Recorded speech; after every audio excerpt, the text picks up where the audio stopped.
கடன் கொடுத்தீங்கன்னா ரூ. 1 செலவில் நீங்கள் கொடுத்த பணத்தை திரும்பி வாங்கிக்கலாம் அப்படின்னு தான் நினைக்கிறீங்கல்ல. ரொம்ப கஷ்டங்க. கொடுத்த பணத்தை திருப்பி வாங்குறது ரொம்ப ரொம்ப ரொம்ப கஷ்டம். ரூபான்னு சொல்கிறது என்னென்னா, ரூபா ஸ்டாம்ப் இருக்குல்ல, அது ஒட்டி ஒரு பேப்பர், அதாவது கடன் பத்திரம் அப்படின்னு சொல்லி பச்சை கலரில் இருக்கும். அந்த பத்திரத்தில் கையெழுத்து வாங்கிக்கோங்க. கொஞ்சம் கொடுத்துருவாங்க, அதில் கையெழுத்து வாங்கினாலே கொடுத்துருவாங்க. அதையும் மீறி கொடுக்காதவங்க ஒரு சிலர் இருப்பாங்க. ஏன்னா கொடுக்கவே முடியாதவங்க கிட்ட நம்ம ஒன்றும் பண்ண முடியாது. கொடுக்க முடியுன்றவங்க கிட்ட இந்த பத்திரம் செல்லுங்க. எனக்கு என்னுடைய அனுபவத்தில் சொல்கிறேன். இந்த கையெழுத்தே வாங்கலை, நம்பிக்கை பேரில் நீங்கள் பணம் கொடுத்தீங்கன்னா பணம் வராது. பணம் வரவே வராதுங்க. உங்களுக்கு கொடுக்க மாட்டாங்க. நீங்கள் பணம் கொடுக்கலன்னு தான் சொல்லுவாங்க. அதாவது யார் கடன் வாங்குகிறாங்களோ அவங்களுக்கு ஜாமீனில் இருப்பாங்க இல்லையா, அவங்களுடைய ஃபோட்டோஸ் வாங்கிக்கோங்க. அந்த கடன் பத்திரத்தில் கையெழுத்து வாங்கிக்கோங்க. ஆதார் கார்டு, ரேஷன் கார்டு, ஓட்டு ஐடி எல்லாத்தையும் வாங்கிக்கோங்க. ஒன்றும் பண்ண முடியாது, இல்லைன்னா சொல்ல முடியாது. கையெழுத்து போட்டிருக்காங்கல்ல. முக்கியமாக கை நாட்டு வாங்கிக்கோங்க. ஏமாற்றவே முடியாது. முக்கால்வாசி ஏமாற்ற முடியாது.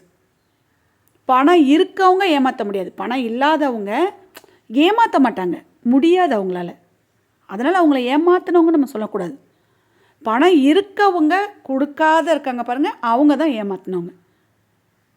ரூபாயில் உண்மையிலே செலவு பண்ணோம்னா பணத்தை வாங்கிடலாம். ஆனால் கையெழுத்து இல்லாமல் இனியும் யாருக்காவது பணம் கொடுக்கணும்னு நினச்சிங்கன்னா உங்கள் பணம் திரும்பி வராது. கையெழுத்து வாங்கிக்கிட்டு பணம் கொடுங்க.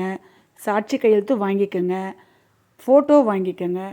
எல்லாமே நீங்கள் ஆதாரத்தோடு இருந்தால் தான் நீங்கள் பணம் கொடுத்தீங்கன்னா திருப்பி வாங்க முடியும்.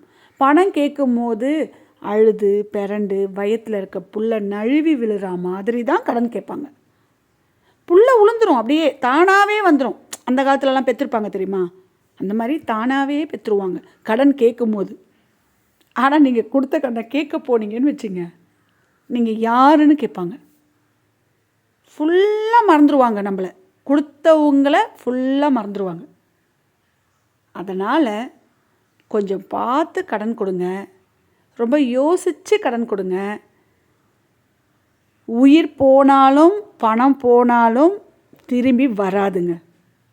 என்னுடைய அனுபவத்தில் சொல்கிறேன். ரெண்டுமே ஒன்று தான். உயிர், பணம். பார்த்து நடந்துக்கங்க.